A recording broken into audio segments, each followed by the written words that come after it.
अस्सलाम वालेकुम। Lecture 66 start करते हैं जी, कैफ 5 का। अच्छा, हमने एक बात शुरू की थी, इन्वेस्टमेंट इन डिबेंचर्स हो या फाइनेंशियल लायबिलिटी भी अमोर्टाइज कॉस्ट पे होती है ना, इनकी करंट नॉन करंट की बाइफर्केशन। देखें, इन्वेस्टमेंट इन शेयर्स के तो दो ही सीन थे। एफईटी ओसीआई था तो हमने कहा था उसको नॉन करंट एसेट्स में रखना, एफईटीपीएल था तो हमने कहा था उसको करंट एसेट्स में रख लेना। लेकिन जब हम इन्वेस्टमेंट डिबेंचर्स में एंटर हुए तो उधर एसेट साइड थी तो एसेट्स लिख लेते थे, करंट नॉन करंट की बाइफर्केशन नहीं करते थे। फिर फाइनेंशियल लायबिलिटी की तरफ आए तो उसको नॉन करंट लायबिलिटी लिख लेते थे, बस लायबिलिटीज लिख लेते थे, करंट नॉन करंट अलग अलग नहीं करते थे। तो कल हमने यानी हफ्ते के दिन हमने इस बात को शुरू किया था, आज इसको इख्तिताम पजीर करते हैं। ठीक है, सिंपल से दो क्वेश्चंस आए थे और ये दो क्वेश्चंस केसेस बना लेते हैं ना। ये केस 1 है, ये केस 1 है। क्या कहता है कि जब क्या उस्ताद क्या कहता है, फिलहाल स्टैंडर्ड नहीं कहता, उस्ताद क्या कहता है, जुगाड़। ठीक है, अगर ईयर एंड, हमारा ईयर एंड और इस इंस्ट्रूमेंट का ईयर एंड सेम है तो फिर टेंशन कोई नहीं, लाइन लगाओ और इधर से देखो 205 रिसीवर है, डिबेंचर है, इन्वेस्टमेंट डिबेंचर 205 से बढ़ के 212 हो गया। इसका मतलब अगले एक साल में कुछ भी रिसीव नहीं हो रहा, nothing is received out of 205। तो करंट के अंदर कुछ नहीं आया था, सारे का सारा क्या था, नॉन करंट था।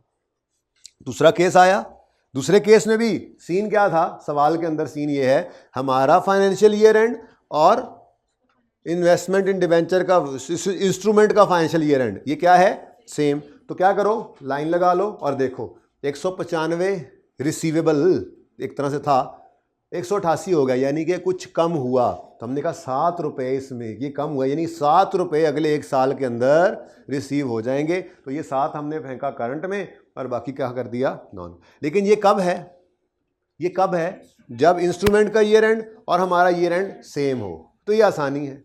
लेकिन अगर खुदा ना खास्ता इंस्ट्रूमेंट का ईयर एंड और हमारा ईयर एंड डिफरेंट हो जाए, हमने उसकी अकाउंटिंग सीखी हुई है। उसकी अकाउंटिंग ऐसे सीखी थी ना, हमने यूँ कहा था, बल्कि इधर एक एग्जांपल बनाते हैं कि मिसाल के तौर पे ईयर एंड है हमारा 31 दिसंबर। ठीक है जी, हमारा ईयर एंड क्या है, 31 दिसंबर, और date, effective rate, coupon rate और बैलेंस। बस तफसीलात का तो आपको पता है ना, पता है हम कंसोलिडेशन शुरू कर चुके हैं, ये तो बाकी याद चल रही हैं। ठीक है ना, तो इफेक्टिव रेट पर इंटरेस्ट, इनकम या एक्सपेंस पीएनएल में जाता है, और कूपन रेट वाला माइनस करते हैं, पे करते हैं या रिसीव करते हैं। ठीक है ना, अब वो फेस वैल्यू पे लगता है। तो ये ऐसे ही डाटा बना रहे हैं हम, अज्यूम्ड डाटा। 1 अप्रैल 2019 को हमने एक इन्वेस्टमेंट की डिबेंचर में, ठीक है जी, और उसकी वैल्यू जो निकली उसके रूल्स लगाकर वही वाले कि हम इसको, अगर इन्वेस्टमेंट इन डिबेंचर है तो purchase price plus transaction cost पे रखेंगे, और अगर ये फाइनेंशियल लायबिलिटी है तो इसको हम issue price less transaction cost, वो वाला काम करके 300 निकल आया। ठीक है, उसके बाद इसका ईयर एंड होगा 31 मार्च, साल पूरा होगा ना 31 मार्च 2020 पर। तो मिसाल के तौर पे 50,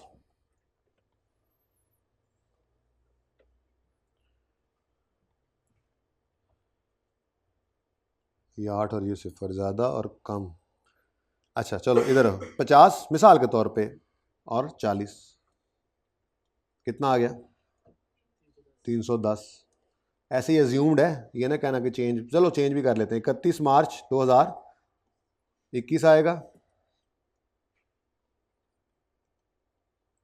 सही डेथ पड़ी हुई है इसको।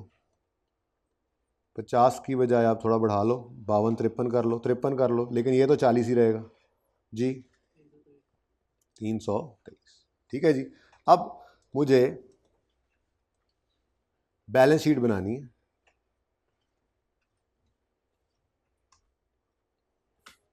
ठीक है जी, अब बैलेंस शीट बनानी है और बैलेंस शीट मुझे बनानी है 19 की पहले। ठीक है, बैलेंस शीट में बनाऊंगा फॉर द ईयर एंडेड 31 दिसंबर 2019। जल्दी आ जाओ यार, बड़ी अहम बात है ये। क्या हमने रूल बनाया, अगर फाइनेंशियल ईयर एंड और इंस्ट्रूमेंट का ईयर एंड सेम हो, सुकून से ये काम करना है। अपनी साल की नीचे लाइन लगा लो। अगर तो ये क्लोजिंग जो है ये बढ़ रहा है तो हम कहेंगे कुछ रिसीव नहीं हुआ या कुछ पे नहीं हुआ, तो करंट में कुछ नहीं, सारा नॉन करंट। और अगर ये काम होने से नज़र आ रहा हो कि कम हो रहा है, बैलेंस कम हो रहा है, तो जितना कम हो रहा है वो करंट अगले 1 साल में कम हो जाएगा, तो बाकी नॉन करंट। एसेट या लायबिलिटी है उस हिसाब से देख लेंगे। डिवेंचर के अंदर इन्वेस्टमेंट है, ये इशू की है, ठीक है ना। मसला कहाँ पे आया भाई, मसला कहाँ पे आया, मसला आया ये मसला है हमारे सामने। हमारा ईयर एंड है, हमारा ईयर एंड है 31 दिसंबर, और इंस्ट्रूमेंट देखो तो वो 1 अप्रैल से 31 मार्च वाला है। अब यहाँ पे मसला आ गया। अब इस मसले का हल क्या होगा, इस मसले का हल हम ये किया करेंगे, इसके लिए रूल अभी लिख लेते हैं कि जब फाइनेंशियल ईयर एंड और डिबेंचर का ईयर एंड, इंस्ट्रूमेंट का ईयर एंड डिफरेंट हो जाए तो हम स्टेप 1 में जर्नल एंट्रीज परफॉर्म करेंगे। क्या करेंगे जी, जर्नल एंट्रीज परफॉर्म करेंगे। तो 2019 की अगर बात करें तो 2019 में एंट्रीज क्या होंगी बताएं जी। पहली entry investment debit cash credit, समझो कुछ भी नहीं है, ट्रांजेक्शन कॉस्ट वगैरह बस यही है 300, ठीक है जी। इन्वेस्टमेंट डेबिट कैश क्रेडिट, और ईयर एंड पर कुछ होगा, यस होगा। हालांकि पेमेंट तो कोई नहीं हो रही है 19 में, लेकिन 9 महीने का इंटरेस्ट एक्रू तो हो गया ना। अब इन्वेस्टमेंट डिवेंचर है तो रिसीवेबल रिकॉर्ड करेंगे, ठीक है। क्या करेंगे, रिसीवेबल। तो हमने एंट्री पास की इन्वेस्टमेंट डेबिट और interest income credit, interest income, और 50 को पकड़ा और उसे कहा भाई 50 तुम्हारा 9/12 हमने इनकम बनाना है जी। बोलें कितना बनता है 38, ठीक है जी। अब ये स्टेप 1 है, क्या, जर्नल एंट्रीज करो, और जर्नल एंट्रीज करके क्या निकालना है हमने, इन्वेस्टमेंट इन डिबेंचर्स का क्लोजिंग। जर्नल एंट्रीज करके क्या निकालेंगे, इन्वेस्टमेंट इन डिबेंचर्स का क्लोजिंग, ठीक है ना। क्या निकलता है जी क्लोजिंग आपके ख्याल में, इन्वेस्टमेंट इन डिबेंचर्स का क्लोजिंग क्या निकलता है।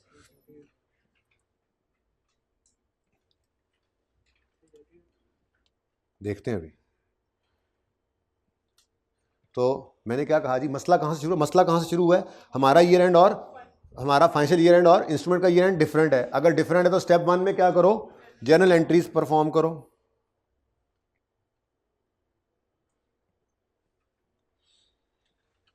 नंबर 2 क्या करो,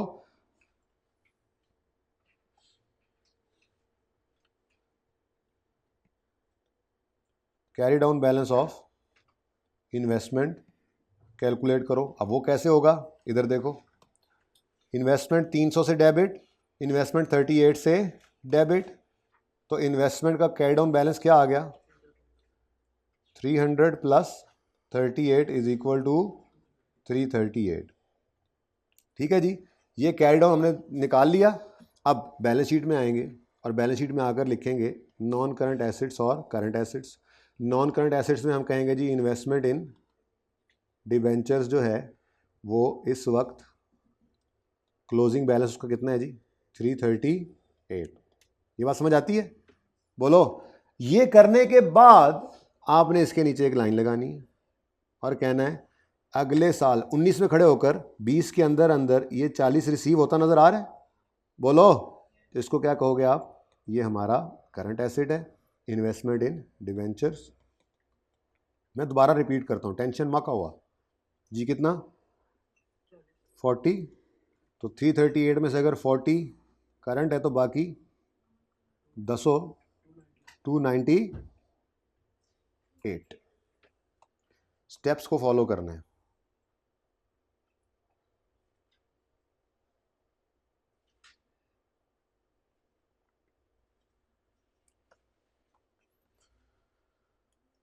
स्टेप 1, मसला कहाँ पे आया, पहले तो आसान काम था।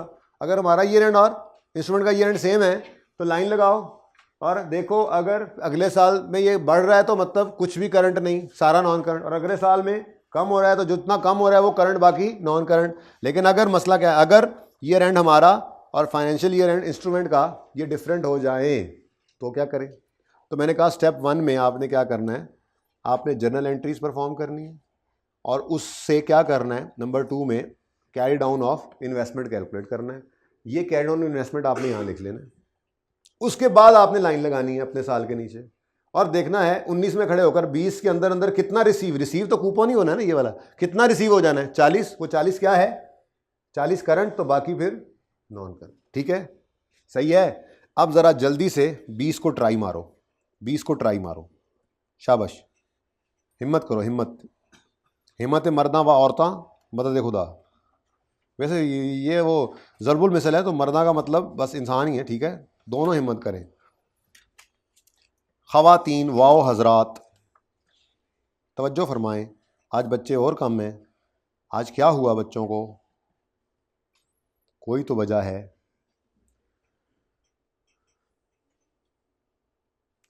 मंडे को सर वो संडे साथ होता है इसलिए छुट्टी कर लेते हैं, सैटरडे क्योंकि बाद में संडे आ रहा था उस दिन छुट्टी भी कर लेते हैं, बीच में एक आधी छुट्टी वैसे कर लेते हैं, विजिटर्स, इंस्पेक्टर्स, और ये पता नहीं क्या है यार, किसी और सवाल का है, छोड़ें इसको। अच्छा वो उसी का दूसरे का, ये वैसे मिक्स हो रहा है, ये अप्रोच सामने रहे ना ज़रा। फिर अंग्रेज़ी में रूल भी लिख लेते हैं, अंग्रेज़ी मतलब उर्दू हमारी, रोमन अंग्रेज़ी।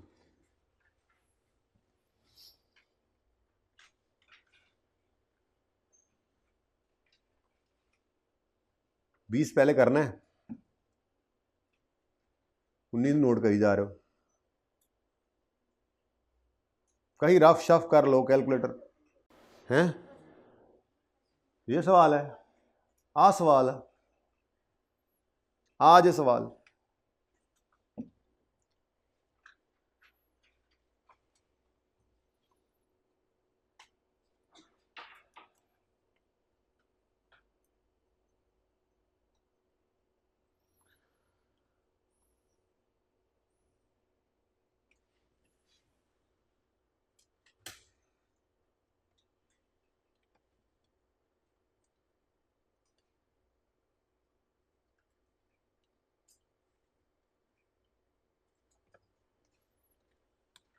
जी बच्चों, 2019 हो गया डन? अब बोलो, चलो अब 2020 की बात करते हैं।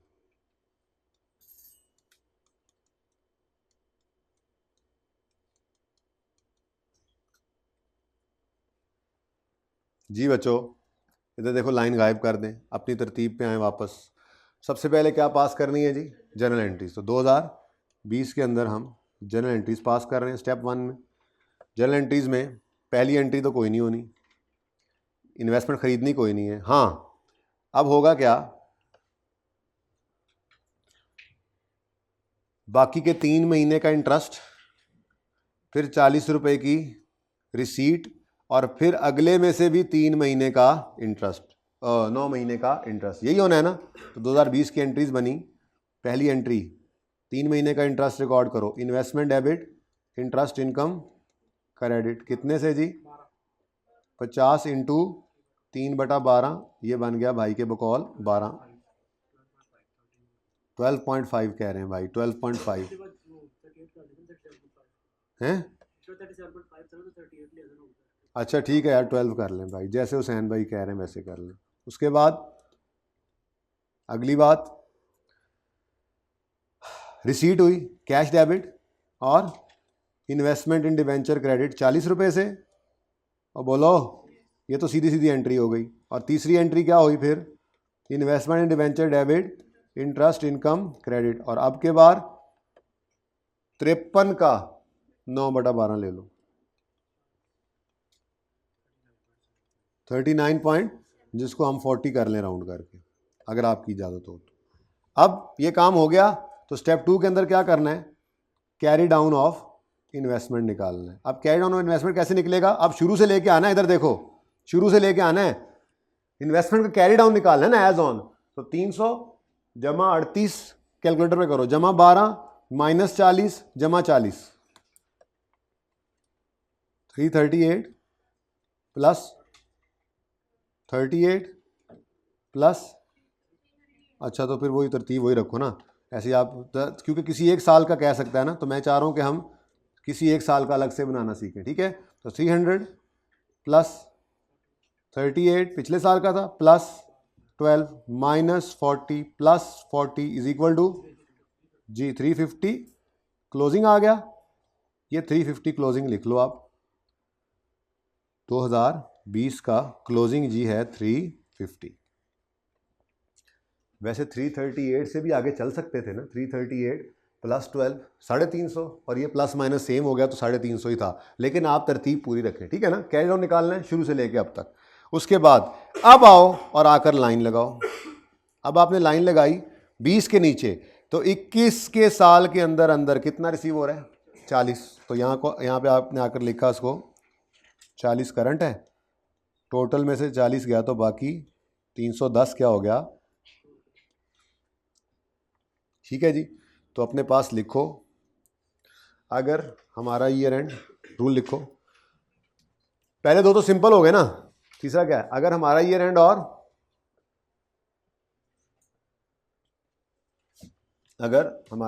और इंस्ट्रूमेंट का ईयर एंड डिफरेंट हो तो जर्नल एंट्रीज से, तो नंबर 1 जर्नल एंट्रीज से, बहुत इंपॉर्टेंट बात होगी यार आज, अभी भी आई जा रहे हैं। तो जर्नल एंट्रीज से इन्वेस्टमेंट का, जर्नल एंट्री से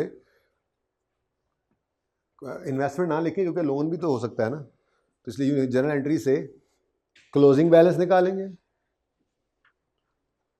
देखो ना, अगर लोन होता है, इधर देखो लोन होता तो यहाँ एंट्रीज कैसे हो जाती? Cash debit financial liability credit, interest expense debit financial liability credit, और financial liability debit cash credit, तो वो उलट हो जाती है ना। तो इसलिए मैं इंस्ट्रूमेंट बोल रहा था, ठीक है ना।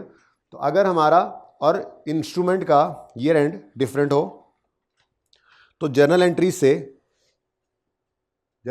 पहले क्लोजिंग निकालेंगे और फिर स्केड्यूल में लाइन लगाकर उसमें से करंट माइनस करके नॉन करंट निकाल लेंगे। तो पहले जर्नल एंट्रीज करके क्लोजिंग बैलेंस निकालेंगे, स्टेप 1 क्लोजिंग बैलेंस निकालेंगे, जर्नल एंट्रीज करके क्लोजिंग बैलेंस निकालेंगे, फिर स्केड्यूल में लाइन लगाकर करंट निकाल के उससे बैलेंस में से माइनस करके नॉन करंट निकाल लेंगे। मैं फिर बोल देता हूं, अगर हमारा ईयर एंड और इंस्ट्रूमेंट का ईयर एंड डिफरेंट हो तो हम पहले जर्नल एंट्रीज करके, भाई आप ना चले जाओ क्लास, आपके सामने बच्चे आ गए और आप बोल रहे हो, आप चले जाओ लाइब्रेरी में चले जाओ, ठीक है जी। अभी और भी आने इधर, और फिर ये जब यहाँ बैठना है तो आपके बोलने से डिस्टर्बेंस होगी। चलो शाबाश चलो जी। अगर हमारा ईयर एंड और इंस्ट्रूमेंट का ईयर एंड डिफरेंट हो तो हम स्टेप 1 पहले क्या करेंगे? जर्नल एंट्रीज करके क्लोजिंग बैलेंस निकाल लेंगे, फिर स्केड्यूल में लाइन लगा के करंट पोर्शन निकाल कर उसको बैलेंस में से माइनस करके नॉन करंट पोर्शन निकालेंगे। तो करंट पोर्शन तो आ ही जाएगा ना, ठीक है। ये पूरी जुमला हो गया पूरा। तो हम जर्नल एंट्रीज करके बैलेंस निकालेंगे, फिर स्केड्यूल में लाइन लगाकर करंट पोर्शन निकाल के उसको बैलेंस में से माइनस करके नॉन करंट निकाल लेंगे, ठीक है। सही है। अच्छा, ये एग्जाम्पल 3 जो है ना, हो गई अब, ये तो हो गई है, काट दें इसको, वही एग्जाम्पल होगी हमारी, ठीक है। देखनी हो तो देख लेना, समझ आती है तो। वैसे ही है, बिल्कुल सेम है, ठीक है ना। एग्जाम्पल 4 देख लें, एग्जाम्पल 4 देख लें, जल्दी से ये देख लें। ये मैं छुपा देता हूँ, ये काम तो हमने करना है ना। ये मुसीबत कब पड़ेगी जी? वरना तो बहुत आसान था ना ये काम, स्केड्यूल से देखकर ही पता लग जाता था, ठीक है। ये मुसीबत पड़ी कब? ये मुसीबत हमें पड़ी कब? जब हमारा ईयर एंड और इंस्ट्रूमेंट का ईयर एंड। अब ये एग्जाम्पल 4 है, इसमें वो कहता है कि ऑन यकम जनवरी Yasir industries issue debentures, the coupon rate is at which amount these debentures should be presented in. ओ एज एट 30 जून 2015, हमारा ईयर एंड है 30 जून 2015 और इंस्ट्रूमेंट का 31 दिसंबर चल रहा है, ठीक है। अच्छा, अब स्केड्यूल बना हुआ है आपके सामने। स्टेप 1 में क्या करोगे, जर्नल एंट्रीज करोगे। तो 2015 के साल की जो जर्नल एंट्रीज हैं उनमें पहली जर्नल एंट्री होगी 1 जनवरी 15 पर, इन्वेस्टमेंट इशूड सॉरी, ठीक है, इशूड। तो ये तो हमने इशू किया है, लाइबिलिटी आ गई, तो ये भी देखते चले ना। तो cash debit, financial liability credit, कितने से जी, 80 से 80, डन। और बोलो, उसके बाद ईयर एंड आ गया हमारा बीच में, ये 2015 का साल चल रहा है ना, तो 30 जून 2015 ईयर एंड आ गया। ये अब मैं आप शहजादों के लिए ना जो लेट आए, अभी भी मजीद जिन्होंने आना है माशाल्लाह से, इतना पार्ट मैं कट करवा के यूट्यूब पर डलवाता हूँ। ये बहुत इंपॉर्टेंट कॉन्सेप्ट है यार, जो असल काम करंट नॉन करंट को अलग करना था वो फिर मैं ग्रुप्स में भिजवाता हूँ। ये आप ज़रा नोट कर लीजिएगा, जहाँ पे ये अभी रोकेंगे ना यहाँ तक कट करके दे दीजिएगा, शुरू से यहाँ तक जी। 30 जून 15 बोले जी, इंटरेस्ट रिकॉर्ड करें, क्योंकि वैसे तो रिसीट होनी है आगे 31 दिसंबर 15 में जाके, 30 जून 15 पे ईयर एंड हो गया है। तो interest expense debit, financial liability credit. अब 8 रुपये इंटरेस्ट है, इसमें से 6 महीने का निकाल के आगे फेंकना है, इधर रिकॉर्ड करना, 6 आगे जाना है। तो 8 इंटू 6/12 कितना आ गया जी, 4। किसी ने 7 बोला। स्टेप 1 हो गया जी, जर्नल एंट्रीज करके, जर्नल एंट्रीज कर ली हमने। स्टेप 2, कैरी डाउन निकालो, कैरी डाउन ऑफ, अब यहाँ पर इन्वेस्टमेंट नहीं है, यहाँ पे फाइनेंशियल लायबिलिटी है, ठीक है। तो कैरी डाउन निकालना है, तो 80 की लायबिलिटी है और उसमें 4 रुपीज़ का इंटरेस्ट रिकॉर्ड ऐड होगा, तो ये कितना बन चुका है। इस 84 को रखेंगे आप नॉन करंट वाले पोर्शन में और फिर आकर यहाँ पे लाइन लगाएंगे। ओहो, अच्छा लाइन लग सकती है, इतना ही है ना, है ही इतना हमारा। ये यहाँ पड़ा है 31 दिसंबर, ये सॉरी 30 जून 2015। चल जा यार, अच्छा नहीं तो ना सही, ऐसे देख लेंगे हम जी बच्चों। लाइन लग गई, अब बाद में लाइन लगी, ठीक है। अब ये लायबिलिटी, अभी हमने एसेट की बात की, ये लायबिलिटी आ गई, ठीक है। लाइन लग गई। अब कितना करंट है, 0, तो इत्तेफाक से 0, क्योंकि ये कूपन रेट इसका शायद 0 था, ये कूपन 0 कूपन बॉन्ड था। लेकिन तैयारी तो हमने कर ली ना, अगर ये 0 वाला ना होता तो यहाँ पर जो फिगर आ रही थी वो करंट होती, ठीक है। तो हमारे पास डिब्बे के अंदर, लाइन के आगे डिब्बे के अंदर सिफर आ रहा है, तो ये बाकी 84 + 0 लिखा हुआ था, -0 किया है, यानी यहाँ पर अगर 0 वाला ना होता तो वो फिगर आ जाती। बिल्कुल सेम वैसे ही चले जैसे हमने दूसरे सवाल में किया था, ठीक है जी, डन।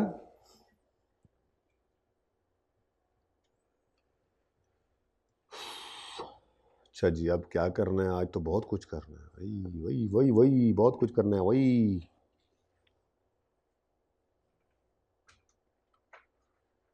चलें जी, पेज नंबर 702 निकालें अब फिर, इधर ही वो जो पास पेपर का 1 दिया था, आसान सा सवाल था, हो गया होगा, हो गया था। पास पेपर 6 पार्ट 1 कितने बच्चों ने किया अटेम्प्ट, ईजी था, कोई मसला तो नहीं आया उसमें किसी भी किस्म का। 2 में आना था इसलिए वो दिया नहीं था, मैंने कहा ना हो तो घर ही चारों टायर उत्ते हुए होना।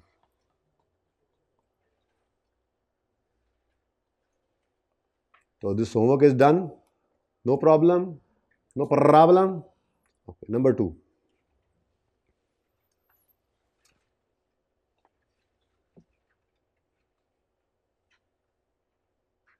हाँ जी। ऑन 1 जुलाई 2022, हमारा ये एंड है 31 दिसंबर 22 ना। On 1 July 2022 ZL issued 2 million 10% redeemable preference shares having face value of 100 each at a discount of 10 each. The transaction cost associated with issuance of these shares was 3 million.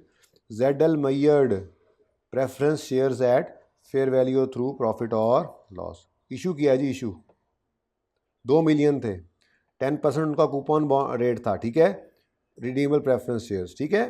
और सही है ना, financial liability का सवाल है और उसको FVTPL पे रखना है। फाइनेंशियल लायबिलिटी FVTPL वाली, जिसमें अगर आपके लायबिलिटी की, फाइनेंशियल लायबिलिटी की फेयर वैल्यू बढ़ती है तो आपको दुख होता है, कम होती है तो खुशियाँ मनाते हैं बीच बीच में। क्यों? 100 देने थे, लोगों को लग रहा है आप 80 देंगे, नाम बदनाम हुआ है, लेकिन आप खुशियाँ तो बीच बीच मना रहे हैं ना, ठीक है। लेकिन उसमें फिर हमने कहा था, रिवाइज कर रहा हूँ, उसमें हमने कहा था अगर हमारी अपनी करतूतों की वजह से कोई फेयर वैल्यू गेन आया है, गेन करतूतों की वजह से गेन आ गया, और लाइबिलिटी का गेन असल में डिटीरियोरेट भी तो हो रहे हैं ना हम, हमारा नाम, हमारी गुडविल, ठीक है। अगर अपनी करतूतों की वजह से खांसी हो गई है, अच्छा, अपनी करतूतों की वजह से अगर हुआ है तो वो OCI में जाएगा, बाकी PNL में, ठीक है। ये हमने पढ़ा था। चलें, at 31 December the shares were quoted at 80 each on stock exchange and ZL has estimated that, अच्छा वो आगे पढ़ते हैं, चलो, ZL हैज़ एस्टिमेटेड दैट, साथ साथ नोट नहीं करना, इसमें थोड़ा सा एंड पे मसला है जो बता के फिर फाइनल नोट करना, ठीक है ना। 80 रुपये पे चला गया, 70% रिडक्शन जो है वो due to drop in ZL's credit rating, OCI वाला 70% है, तो बाकी फिर वो कहते हैं डिविडेंड कोई भी नहीं है। अच्छा जी, ठीक है, डिविडेंड कौन सा होता है, ये तो परसेंटेज गिवन है, फिक्स होती है, ठीक है। अच्छा, अब वर्किंग मंथ मुझे कुछ चीज़ें चाहिए होती हैं, आपको पता है। फेस वैल्यू सबसे पहले जी, कितने डिवेंचर्स इशू किए हैं? 2 मिलियन डिवेंचर्स इशू किए हैं और हर एक की फेस वैल्यू है 100, तो कितना बन गया? 200 मिलियन रुपीज़ इन मिलियन ही लिख लेता हूँ ना मैं, डाटा सारा, ठीक है। तो 200 रुपीज़ 200 मिलियन। उसके बाद इशू प्राइस 2 मिलियन शेयर्स हैं, प्रेफरेंस शेयर्स 2 मिलियन है, और वो कह रहा है at a discount of ₹10 each, discount 10 रुपये का है, at the discount of ₹10 each, मतलब अगर फेस वैल्यू 100 है तो हमने इशू किया इसको 90 रुपये पर, 180 million. Next, the transaction cost associated with issuance of shares was 3 million. अगर FVTPL मॉडल है तो इसको कहाँ फेंकना है? मैं अगर जर्नल एंट्रीज करूं तो वैसे रिक्वायर्ड क्या है? जर्नल एंट्रीज ही करनी है ना। चलो, तो जर्नल एंट्रीज यहाँ करेंगे इंशाल्लाह। तो एक तो हमने किस दिन इशू किए शेयर्स? 1 जुलाई पर, 1 जुलाई 2022 पर। तो एक तो इन्वेस्टमेंट की एंट्री आ जानी है, वो तो कर लेंगे, लेकिन मैंने कहा ये भूल ना जाएं, 1 जुलाई 2022 पर ट्रांजैक्शन कॉस्ट की एंट्री क्या करेंगे? एक्सपेंस डेबिट कैश क्रेडिट, क्योंकि FVTPL मॉडल जितने भी हैं उनमें एक्सपेंस कर देते हैं हम ट्रांजैक्शन कॉस्ट को। तो expense debit profit and loss में कैश क्रेडिट कितने से जी? 3 से, ठीक है। ऊपर वाली एंट्री करेंगे जब फिगर आ जाएगी हमारे पास, वैसे आ तो गई है, 180 है इशू प्राइस ना, मेरे ख्याल में तो ये एंट्री भी कर सकते हैं, लेकिन चलो लेजर बना के ही कर दूंगा, ठीक है। एंट्री होगी ना, cash debit issue price, cash debit financial life, issue price में ट्रांजेक्शन कॉस्ट लेस नहीं ना करते होते, ठीक है। चलो कर ही दो, इन्वेस्टमेंट इन, सॉरी, कैश डेबिट, इशू किया लायबिलिटी है, कैश डेबिट और फाइनेंशियल लायबिलिटी क्रेडिट कितने से जी? 180 से। लो, कोई मसला? सही है। चल नेक्स्ट, आगे कहता है FVTPL पे रखते हैं और 31 दिसंबर पे शेयर्स जो हैं वो 80 रुपये पर आ गए हैं, तो ये भी हम निकाल लेते हैं। फेयर वैल्यू, फेयर वैल्यू किस दिन की जी? 31 दिसंबर की ना, है ना। और बोल तो दो, और बोलो फूटो तो, और गूंगो, और क्लास में को बैठा भी है जी। 31 दिसंबर 2022 की फेयर वैल्यू कितनी है? देखना पड़ेगा, एक शेयर की 80 है तो 2 मिलियन शेयर्स इंटू ₹80 कितना हो गया? तभी तो गेन की बातें कर रहा है, डिटीरियोरेट हो गई है हमारी क्रेडिट रेटिंग, ठीक है। कुछ हमारी वजह से है और कुछ हालात ही मार्केट के ऐसे हो गए, ठीक है। अब यहां से आगे ना फिलहाल नोट नहीं करना, ठीक है।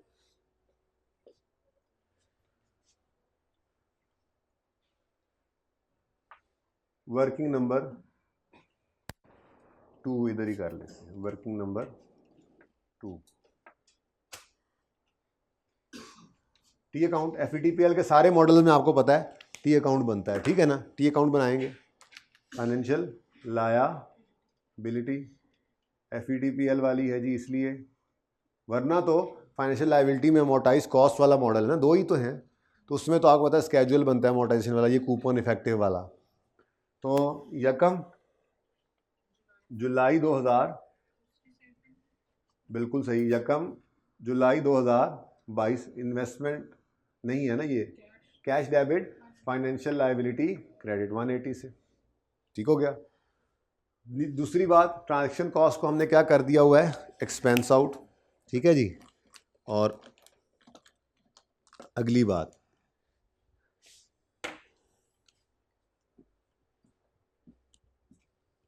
FVTPL वाले सवाल में ना पहली बार ऐसा हुआ है, हमारा ईयर एंड 31 दिसंबर है, जबकि इस इंस्ट्रूमेंट का ईयर एंड 30 जून है, वरना FVTPL वाले सवालों में ऐसा भी नहीं हुआ था। हो गया आज, कोई मसला नहीं, देखते हैं। ऑन यकम जुलाई इश्यूड 10% रिडीमेबल प्रेफरेंस शेयर्स, का मतलब क्या है, इसके ऊपर कूपन रेट कितना है 10%, और FVTPL मॉडल में है तो पुराने हिसाब से इंटरेस्ट की एंट्री अगर करना चाहें हम 31 दिसंबर 2022 पर, तो इसको बाद में करते हैं। चलो जी, मुझे बताओ ज़रा, क्लोजिंग बैलेंस 31 दिसंबर 2022 पर कैरी डाउन कितना आएगा, वर्किंग वन में निकाल लिया था, यहाँ पे करने की ज़रूरत नहीं है, फिर कितना है जी 160। तो 20 रुपये का क्या है गेन, 20 रुपये का क्या है गेन, जिसमें से उसने क्या कहा है 70% जो है वो हमारी अपनी क्रेडिट रेटिंग की वजह से है 70%। तो यहाँ पे हम लिखा करते थे गेन है ना, गेन हम कहते थे जी फेयर वैल्यू रिजर्व OCI वाला, कैसे निकला जी, ये जी 20 का गेन है, इसका 70% जी 14, तो बाकी बैलेंसिंग फिर P&L में फेंक देते थे, कितना 6, ठीक है। अभी ये नोट नहीं करना प्लीज़, मैंने कह दिया होगा, अभी आपको रोक दिया हुआ, ठीक है ना। अच्छा, अब ये मामला है, इस पुराने मामले के हिसाब से आपके पास 31 दिसंबर 2022 पर एक एंट्री हुआ करती थी, फिर वो एंट्री क्या होती थी जी, बोलो। एंट्री कैसे करते थे एंट्री, मैंने आपको कहा हुआ था कि आपने फाइनेंशियल लायबिलिटी को क्या करना है, बैलेंसिंग निकालना है। ये साइड गेन की है लॉसेस की है, ये गेन्स की है, लेकिन नहीं समझ आती है ऐसे तो कोई मसला नहीं है, आप लेजर से पढ़ लो। ये वाला ledger debit, OCI P&L credit, तो गेन गेन, ठीक है। तो पहली एंट्री आपने की फाइनेंशियल लायबिलिटी, पता नहीं ये तो बाद में निकालना होता है बैलेंसिंग, ठीक है, एक लाइन ऊपर छोड़ देते थे वैसे ही, आप मुझे पता है डेबिट ही आना है। बहरहाल फेयर वैल्यू रिजर्व OCI वाला कितना 14, P&L 6, और फाइनेंशियल लायबिलिटी बहुत ही करीब आ गया, फाइनेंशियल लायबिलिटी कितना आ गया जी,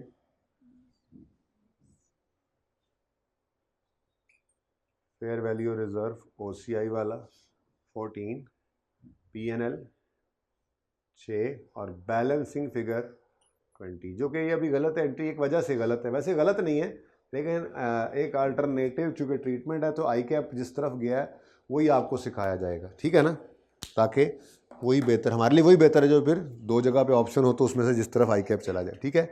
यहाँ तक कोई मसला, ये पुराने हिसाब से है, और हमने इस हिसाब के अंदर अभी तक इंटरेस्ट को क्या किया है, इग्नोर, इंटरेस्ट को क्या किया है, इग्नोर किया है ना, ठीक है। ये इंटरेस्ट अगर आ जाता था तो हम उसकी एंट्री किया करते थे इंटरेस्ट एक्सपेंस डेबिट और कैश क्रेडिट सिंपल, और कूपन रेट फेस वैल्यू पर लगाते थे, याद है आपको 200 इंटू 10% यानी कि 20, अगर ये हो जाता तो, लेकिन ऐसा तो ना हुआ, इंटरेस्ट रिसीव नहीं हुआ, पहली बात। दूसरी बात, पूरा 10 तो अभी पूरा 20 तो अभी कमाया भी नहीं था, तो 6/12 किया हमने, और यहाँ पे क्या आया 10। अब ये 10 कैश में तो क्रेडिट हो नहीं सकता, ये 10 क्या कैश आ गया, ये बात अभी अहम चल रही है, ठीक है ना। 10 क्या कैश आ गया, कैश नहीं आया, तो ये पेएबल है। अब यहाँ पे दो ऑप्शंस हैं, यहाँ पे आप चाहो तो इसको इंटरेस्ट पेएबल के तौर पे अलग रख लो, चाहो तो इसको फाइनेंशियल लायबिलिटी में ही ऐड कर दो। ठीक है, तो आई कैप ने इसमें क्या किया, आई कैप ने इसके अंदर इस ऑप्शन को पसंद किया, फाइनेंशियल लायबिलिटी क्रेडिट। लेकिन इससे अब एक मसला हो गया, अगर आपने 10 रुपये को इधर क्रेडिट करना है तो फिर ये बैलेंसेस भी सही नहीं आएंगे। 30 का गेन होगा जिसका 70% और फिर बकाया। ठीक है ना। अब जिसने ये ट्रीटमेंट नहीं किया होगा, इंटरेस्ट पेबल वाला कर दिया होगा, तो उसने यहाँ पर इंटरेस्ट पेबल की एंट्री की होगी। अब बोलो, तो यहाँ पर उसका एक नंबर जो कटना था वो कट गया। उसके बाद ये बैलेंसिंग फिगर जो निकाली है उसने और ये निकाल के ये एंट्री की है, इसके नंबर नहीं कटते। यानी कि अगर ये कितने नंबर का सवाल था, टोटल 8 का है, अलग अलग ना, अलग अलग नहीं इकट्ठे। ठीक है, तो इसमें से समझो चार नंबरों का अगर ये सवाल था, या शायद ये 5 का हो, पहले वाला 3 का हो, बहरहाल अज्यूम कर लेते हैं 4 ही हैं दोनों के। ठीक है, 1 2 3 4 एंट्री होनी थी। ठीक है, तो एक एंट्री का नंबर वो एक काट लेगा तो बाकी 3 फिर भी मिल जाएंगे। लेकिन ये क्योंकि ऑप्शंस अवेलेबल हैं और बेटर ऑप्शन भी यही है कि आप अलग से इंटरेस्ट पेबल का खाता ना खोलें, बल्कि हम ऐसे ही करते आए हैं पहले भी। जो अमोर्टाइज कॉस्ट वाले होते थे या FET OCI वाले होते थे, उनके अंदर भी हम इंटरेस्ट को क्या करते थे, उसी इन्वेस्टमेंट का या फाइनेंशियल लायबिलिटी का अमोर्टाइज कॉस्ट में उसका पार्ट ही बना लेते थे। ईयर एंड के ऊपर हम ऐसे ही तो निकालते थे कि जी ये है क्लोजिंग और 6 महीने का इंटरेस्ट उसमें ऐड कर दो, 5 महीने का, 6 महीने का, 9 महीने का। तो ये वही काम कर रहे हैं यहाँ पे भी। तो बेटर ऑप्शन यही है। ठीक है, तो आप ये ऑप्शन क्लिक करते हैं तो फाइनेंशियल लायबिलिटी में ये एंट्री पड़ती है इंटरेस्ट की। किस दिन जी, 31 दिसंबर 2022 पर interest expense debit financial liability credit. तो उस वजह से ये बैलेंसिंग फिगर अब क्या हो जाती है, बोलो, 190 हो गया ना। 190 और 160 का डिफरेंस 30, तो ये कितना आ गया 21 और ये 9। एंट्री बन गई OCI 21, PNL 9 और 30 से ये डेबिट। ठीक है, अब दोबारा सुन लो एक बार ज़रा। सवाल आपका कहता है हमने इन्होंने इशू किए हैं डिवेंचर्स प्रेफरेंस शेयर्स, ठीक है, डिस्काउंट पे। तो हमने कहा जी फेस वैल्यू 200 है, इशू प्राइस 180 है, फेयर वैल्यू ईयर एंड पर 160 है, क्योंकि उन्होंने FVTPL पे रखना है। हमने कहा ठीक है जी, एंट्री शुरू करते हैं। पहली एंट्री कैश डेबिट, ये आपको समझाने के लिए किया है, बनाना तो है ही आपने बैलेंसिंग निकालने के लिए। ठीक है, cash debit financial liability credit 180 से। उसके बाद ट्रांजैक्शन कॉस्ट की entry expense debit cash credit, क्योंकि FVTPL मॉडल है, सारे के सारे इधर ही जाते हैं PNL में ट्रांजैक्शन कॉस्ट। ठीक है, उसके बाद ईयर एंड आया तो 6 महीने का इंटरेस्ट कमाया जा चुका था, या अगर ये फाइनेंशियल लायबिलिटी तो इनकर हो चुका था। यानी अगर आज ये इंस्ट्रूमेंट कैंसिल करें, पैसे अगले वापस जो है वो लेने आ जाएं, तो 6 महीने का इंटरेस्ट भी तो लेंगे ना। अब इस इंटरेस्ट को क्योंकि इनकर कर दिया हुआ है आपने, इनकर हो चुका है, तो इसको रिकॉर्ड तो करना था। ऑप्शन कैश तो नहीं है, ऑप्शन क्या था कि आप इसका एक्रूवल बुक करें, तो इंटरेस्ट एक्सपेंस डेबिट करके इंटरेस्ट पेबल क्रेडिट कर दें। हमने कहा नहीं, हमने इस रिवाज को इस पूरे टॉपिक में रखा ही नहीं, इंटरेस्ट पेबल वाले को या इंटरेस्ट रिसीवेबल वाले को। अगर कभी ऐसा होता था तो इंटरेस्ट रिसीवेबल की बजाय उसको इन्वेस्टमेंट डिबेंचर में ही ऐड कर देते थे, इंटरेस्ट पेबल की बजाय उसको फाइनेंशियल लायबिलिटी में ही ऐड कर देते थे। तो बेहतर है, ऑप्शन है, बेहतर यही है कि आप इसको भी फाइनेंशियल लायबिलिटी में क्रेडिट कर दें। जब ये काम किया आपने तो interest expense debit financial liability credit हो गया 10 से, ये इधर पड़ा तो बैलेंस थोड़ा सा बदल गया। लेकिन मैंने आपको अर्ज़ किया है कि अगर ये बच्चे इंटरेस्ट पेबल में लिख भी गए या मिस कर गए तो भी बाकी नंबर मिलेंगे, इस 180 की एंट्री के, इस 3 रुपये की एंट्री के, और जो भी यहाँ से निकला बैलेंसिंग इस कॉन्सेप्ट के अपने नंबर होंगे। कैरी फॉरवर्ड नहीं होती गलती मार्क्स के लिए। ठीक है, तो जब हमने ये यहाँ पे ऐड कर दिया, बैलेंस की फिगर आ गई, हमने कहा, उसने कहा था जी गेन जो आया है, फेयर वैल्यू गिर रही थी ना, लायबिलिटी के अंदर ये गेन होता है, गेन जो आया है वो 70% हमारी अपनी क्रेडिट रेटिंग की वजह से, तो वो OCI में चला गया, बाकी कहाँ चला जाएगा, PNL में। कोई क्वेश्चन है तो पूछे। ऑप्शन है, ऑप्शन तो बेहतर ऑप्शन की तरफ चले गए, बेहतर ऑप्शन यही है। ओके, चलें जी, बहुत हो गया। अच्छा, एथिक्स का एक सवाल जल्दी से कर लेते हैं, ठीक है, उसके बाद फिर कंसोलिडेशन करेंगे। वैसे 1 घंटे का एक थोड़ी सी बात करके ना, मैंने आपको 2 सवाल होमवर्क में देने, ज़रा पढ़िएगा उनको, ठीक है। उसके बाद फिर, क्योंकि हमने ना एक ही तरह का बस सवाल किए हैं और वो सवाल आपने गौर फरमाया होगा ये कोई क्वेश्चन तो नहीं था इनमें, इसमें कोई क्वेश्चन तो नहीं है, कोई मसला तो नहीं है, क्लियर है ये। इससे बस ये वाली लूच ना होती तो हो सकता है मैं ये होमवर्क में आपको दे देता, लेकिन अब से हमें पता लग गया। बल्कि इसके कुछ बच्चे तो लिख रहे हैं अपनी कमेंट्री, बहुत अच्छी बात है जी। जब पे होंगे तो उसकी एंट्री हो जाएगी ना, बाकी फिर 6 महीने को भी ऐड करोगे, 10 इसी में ऐड करोगे। जब पे होंगे तो उस वक्त यही एंट्री होगी, फाइनेंशियल लायबिलिटी। देखो इधर क्रेडिट हुआ है ना, अगले साल भी 10 इधर और क्रेडिट होगा, 20 पूरा हो जाएगा। जब पे होगा तो फिर यहीं से 20 डेबिट करोगे। ईयर एंड पे रिकॉर्ड कर तो लिया उसको। और बेटा नहीं, अगर ये ना होता, अगर फेयर वैल्यू लॉस ना आता तो ये कितने पर नजर आता, 180 पर या 190 पर? रिकॉर्ड तो हो गया था, लेकिन इसकी वैल्यू गिर के 160 हो गई, अब वो कह रहे हैं, तो फिर ये गेन रिकॉर्ड हो गया। अगर ये ना होता, एक अगर फेयर वैल्यू पे में गिरावट ना आती तो ये 180 जमा 10 190 पर आ चुका होता, रिकॉर्डेड है। अगली बार पे भी यहीं से ही करेंगे, ठीक है। अच्छा जी, अब आ जाए इधर। आप लोगों ने अभी तक जो सवाल एथिक्स के अंदर किए हैं, कैसा रहा एथिक्स का वैसे सफ़र? इजी लगा, लेकिन लिखना काम दे गया, वरना तो फिर गड़बड़ हो जाती है, ठीक है ना। तो हमने जो अभी तक देखा था वो था बॉस और एम्प्लॉय, ठीक है जी। बॉस एम्प्लॉय को कुछ गलत काम करने को कहता है, तो सवालों की नेचर ये होती है, वो पूछते हैं बॉस ने कौन कौन से प्रिंसिपल ब्रीच किए हैं और एम्प्लॉय ने कौन कौन से थ्रेट्स को फेस किया है। तो इसमें हम कहते थे जी, बस आपने अगर उसने इस तरह से कहा है कि जी ये फलां एंट्री ना करो, ये प्रॉफिट को गलती से बढ़ा दो, तो आपने कहा था इंटेग्रिटी, ऑब्जेक्टिविटी और प्रोफेशनल बिहेवियर, ये इसमें मसला आता है। और प्रोफेशनल बिहेवियर दरअसल तो दो चीज़ें होती हैं प्रोफेशनल बिहेवियर के अंदर। एक होता है ऐसा कोई काम ना करो कि जो, अच्छा छोड़ो प्रोफेशनल बिहेवियर, ठीक है। और एम्प्लॉय क्या फेस करता है? इंटीमीडिएशन थ्रेट, ठीक है। और अगली बात, चलो काफ़ी है इतना। और अगर कोई फाइनेंशियल साथ एस्पेक्ट जुड़ा हो, बोनस वगैरह मिलेगा, तो साथ में सेल्फ इंटरेस्ट भी आ जाता है, ठीक है। एक आधे सवाल में हमने वो प्रोफेशनल कॉम्पिटेंस भी डाला था, वो सिर्फ तब डाला था जब हमें यूँ महसूस हुआ था कि शायद इसको तो पता ही नहीं है यार, इसको ये नहीं पता कि फ्रीक्वेंसी क्या होनी चाहिए।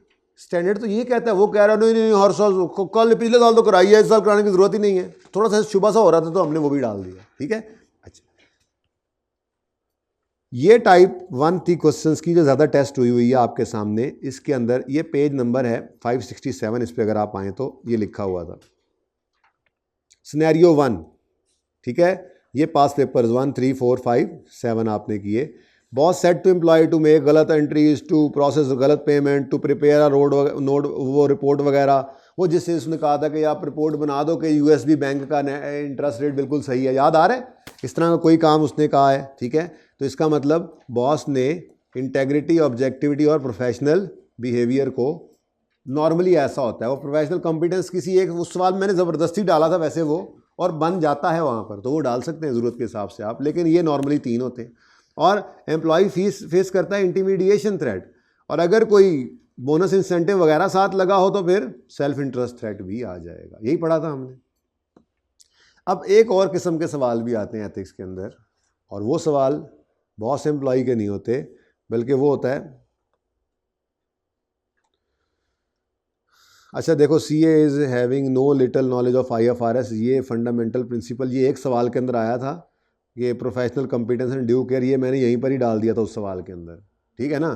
तो इसलिए ये अलग से टाइप मैं तो नहीं करवा रहा, बहरहाल ये है सही ऐसे। खैर, अगर कोई इस तरह का मामला हो तो कौन सा प्रोफेशनल वो प्रिंसिपल ब्रीच कर रहा होता है, उसकी कॉम्पिटेंस नहीं होती, अपने आप को अपडेट करना चाहिए। अच्छा, अब हम असल में बात करने लगे सिनेरियो 2 की, जिसमें एम्प्लॉई एक चार्टर्ड अकाउंटेंट है और उसने यूज़ की है कॉन्फिडेंशियल इंफॉर्मेशन फॉर हिमसेल्फ और हिज फ्रेंड्स और हिज फैमिली मेंबर्स। ये भाई साहब अब्दुल्ला भाई जो हैं, ये निशात के CFO हैं, ठीक है जी। और इन्होंने फाइनेंशियल स्टेटमेंट में देखा है प्रॉफिट्स बड़े अखीर आ रहे हैं, ठीक है। तो अब्दुल्ला भाई ने अपने दोस्त हुसैन को कहा उस्ताद निशात के शेयर पकड़ ले, प्रॉफिट अखीर अन्य आ रहे हैं। जैसे ही फाइनेंशियल स्टेटमेंट्स ने पब्लिक होना है ना, क्या मतलब अभी पब्लिक नहीं है कॉन्फिडेंट, जैसे ही फाइनेंशियल स्टेटमेंट ने पब्लिक होना है ना तो शेयर ने और शूट मारनी है, यशी करोगे, जाओ क्या याद करोगे तुम, दोस्तों मेरे तुम्हें बता दिया। सही है, वैसे तो दोस्त के होते हुए दोस्त के नाते सही किया उसने, लेकिन प्रोफेशनल बिहेवियर नहीं है ये मुनासिब बात नहीं है। प्रोफेशनल बिहेवियर के अंदर ना, प्रोफेशनल बिहेवियर में दो चीज़ें हैं, एक ऐसा काम ना करो कि जो किसी लॉ को तोड़ रहा है, या कोई ऐसा काम ना करो जो डिसक्रेडिट करता हो, ये दोनों बातें लिख सकते हैं। तो इस केस के अंदर तो हमारे मुल्क के अंदर, शायद आपने कॉर्पोरेट लॉ, कंपनी लॉ पढ़ा हो या पढ़ रहे हो, तो जैसे वो क्या कहते होते हैं इसको, इनसाइडर इंफॉर्मेशन जो है ना, वो आप दे रहे हैं एक बंदे को, तो पब्लिक को जाने से पहले इंफॉर्मेशन आपने अपने दोस्त के लिए यूज़ कर ली, तो आपने कॉन्फिडेंशियलिटी के प्रिंसिपल को ब्रीच किया है। ठीक है, तो इसमें मिसाल के तौर पे ऐसा भी हो सकता है कि आपने पर्सनल के लिए भी, मतलब आपने हुसैन को नहीं बताया, आपने अपनी घरवाली के नाम पे शेयर्स ले ली। आपको तो पता है ना शेयर्स की प्राइस बढ़ने वाली है, तो ये क्या है, ये आपने कॉन्फिडेंशियल इंफॉर्मेशन को यूज़ किया है अपने लिए, या अपने फ्रेंड के लिए, या अपने किसी फैमिली मेंबर के लिए। ठीक है, तो आप खुद ले लें, हुसैन को कहें, घरवाली को शेयर्स ले दें, जबकि दुनिया को अभी पता नहीं है कि क्या मामला होने वाला है, तो ये क्या है, कॉन्फिडेंशियलिटी का ब्रीच है। तो क्या आपने ब्रीच किया जी, कॉन्फिडेंशियलिटी। और प्रोफेशनल बिहेवियर, लोग कहेंगे कैसे है ये चार्टर्ड अकाउंटेंट्स, राज की बातें पता लगती हैं और इनको फ़ायदों के लिए, अपने पर्सनल फ़ायदों के लिए इस्तेमाल करते हैं, ये तो सही नहीं है।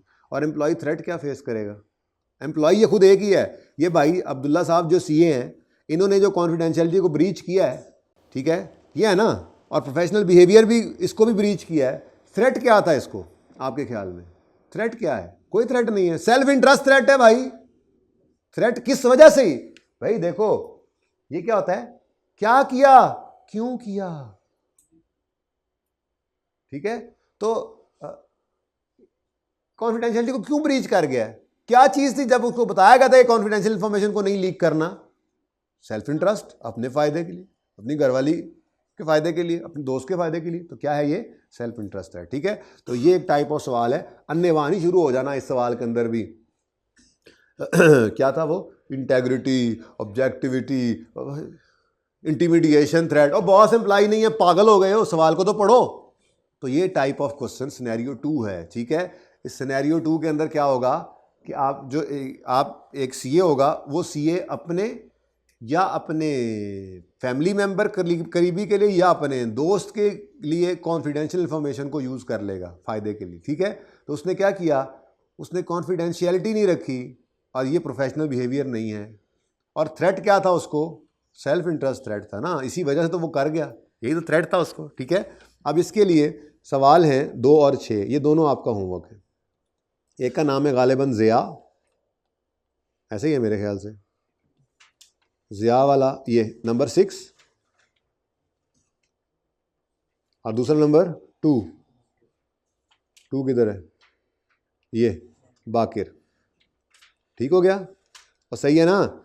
अब इसको लिखने का तरीका आपको आता है, जो उस तरह से लिख रहा है बस पास होने की तरफ वही जा रहा है। मैंने आपको गाइडेंस अब दे दी, एक सवाल हमने लिखा था, ये सवाल सारे डिक्टेट करवाए नहीं ना जाते, और अगर मैं सारे डिक्टेट करवा दूं तो आपको, आपके पल्ले कुछ नहीं है। लेकिन जब आप सवाल, अब देखना थोड़ा सा भूल रहा था, अब आप जाके फिर ये ओपन करके सवाल लिखेंगे, तो जब सवाल लिखते हुए आप किताब ओपन करके लिखें, मैं कहता हूं हर दफ़ा किताब ओपन करके सामने लिखें, बुक ओपन बुक नहीं है, लेकिन पर्चे में लिखने के लिए 1.5 लाइन ये ज़हन में बैठ जाएगी। जब भी कभी इंटेग्रिटी लिखना पड़े, किताब खोलें, वो 1.5 लाइन 2 से 3 बार करेंगे, चौथी बार उसको खोलने की जरूरत नहीं पड़ेगी। वो लाइन आपको, वो याद करने का वैसे कहा भी हुआ है आपको कि वो 1.5 लाइन याद करनी है, तो ऐसी कॉन्फिडेंशियलिटी की 1.5 लाइन होगी, तो वो पहले लिखेंगे उसी तरह से, सेम तरीका। ठीक है, उसके बाद प्रोफेशनल बिहेवियर के अंदर 1 लाइन लिखेंगे, और फिर मैं कल डिस्कस कर दूंगा कोई मसला होगा तो। ठीक है, सही है, पहले आप लिख के आओ फिर डिस्कस करेंगे। ओके, चलें जी, आ जाए कंसोलिडेशन पे, पार्ट 2 ना शुरू कर लें यार, कर दें।